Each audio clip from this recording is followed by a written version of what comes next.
ururka asdiqaa'ul khayr oo ah urur ka shaqeeya samafalka iyo horumarinta arrimaha bulshada sidoo kalena caawiya dadka danta yar ayaa xaflad ay ku soo bandhigayeen waxqabadkoodii sanadkii tegay ku qabtay magaalada Muqdisho. xafladan oo ay ka soo qayb galeen qaybaha kala duwan ee bulshada laguna bogaadiyay ururkan ayaa ugu horeen waxaa lagu daafuray aayadaha Quraanka Kariimka ee kalaamka Allah waxaana ku daafuray Sheekh Cabdulqaadir. A'uudu billahi minash shaytaanir rajiim.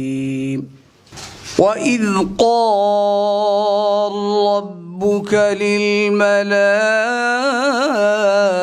لِلْمَلَائِكَةِ إِنِّي جَاعِلٌ فِي الْأَرْضِ خَلِيفَةً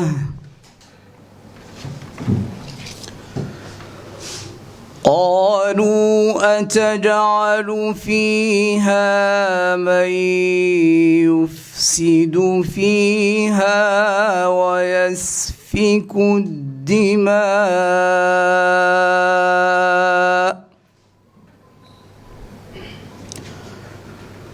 ويسفك الدماء ونحن نسبح بحمدك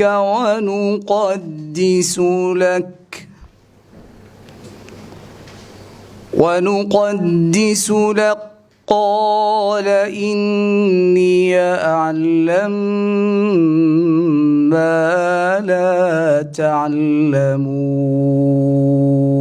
intaasi ka gadaal Xuseen Mayow oo kamid ah howlwadeennada ururka Asdiqaa'ul Khayr ayaa daafuray xafladda isagoona soo dhaweeyay marti sharafta kala duwan ee ka soo qayb gashay xafladda. waxaan u mahadcelinayaa mas'uuliyiinta culimada marti sharafta iyo guud ahaanba ka soo qaybgalayaasha xafladan oo ah xaflad sanadle ah oo aan ku soo bandhigayno waxqabadkeena sanadkii tagay. sanadkani waa sanadkii afaraad oo aan bulshada Soomaaliyeed u adeegayno. sidoo kale qaar ka mid ah marti sharaftii kala duwaneed ee ka soo qayb gashay xafladda ayaa goobta ka hadashay waxaana ka mid ah Sheekh Cabdulfataax Shimbirow, Ustaad Axmed Abshir Geedi, Zamzam iyo Dr. Axmed Jeylaani. nin saxaabada ka mid ah rasuulka wuxuu ku yiri ayul islaami khayr, diinta islaamka maxaa ugu fiican inaan qabto? rasuulka wuxuu yiri tudcimu at-ta'am وتقرئ السلام على من عرفت ومن لم تعرف. يعني دعامك ددك مساكين تأخذينيسا إذا تقاني إذا أقونين با وسلاميسا كل وح معها صلاة الدك ذما لنعك الرسول كل يحيى عليه الصلاة والسلام. وحنا بعد علنا يا ولا لها أصدقاء الخير مدحدودا يا مامولكودا انتبه مرتدا كلا دوون مناسبة جوجتا وحنادو وحما هي shaqadii quruxda badnayd ee noo soo bandhigeen ka waxa la rabaa oo dardaarmaya dawladda ha ugu horeysay iyo dadkeena shacabkaaba lacagaha aan faakihaysiga iyo maxay hayto waxyaabaha kale oo laga yaabo israafku inay qayb ka tahay aan ku bixinayno aan xasuusanno dadka maalin kasta loo qaylo dhaaminayo ee la leeyahay waa abaaraysan yihiin oo dhibaato haysata oo waliba shaashaduhu ay qabanayaan in dadkaas walaalaheena aan wax ku taageerno oon ku kaalmayno.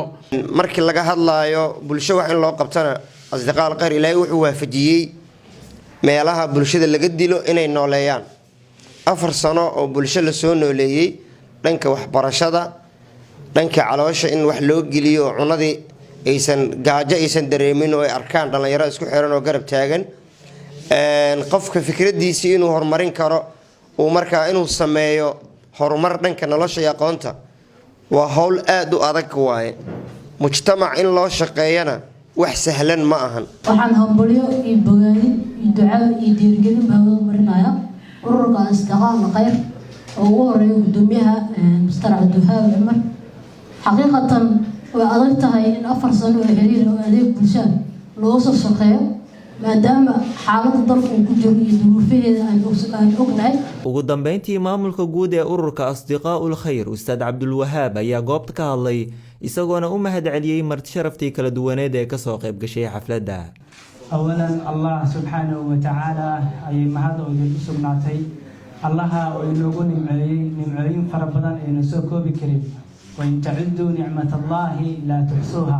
sidoo kale Allah waxa uu ku mahadsan yahay in oo noo doortay markaas inaan ka shaqeyno camalkan khayriga ah waafajinta Allah subxaanahu wa tacaalana ay ku timid taana Allah ayaan uga mahad celinaynaa maxaa yeelay لئن شكرتم لأزيدنكم الله سبحانه وتعالى كذب وحان أمهد علينا دمان حضورك شرفت له وقت قود قالقا إنو صهري ويقول ريان علماء عمل كان أمانتنا ونقود الحياة عن إسوة كاشنا قفكي مركزي حوكي سبحنايا قفكي نخالك بحنايا يقف والبا مركزي قفكي هذا الكيس ميل مقارايو ururka asdiqaa'ul khayr oo ay aasaaseen dhalinyaro Soomaaliyeed oo waxbaratay ayaa u taagan caawinta dadka danta yar iyagoona sidoo kale afuriya dadka masaakiinta ah inta lagu guda jiro bisha barakaysan ee Ramadaan.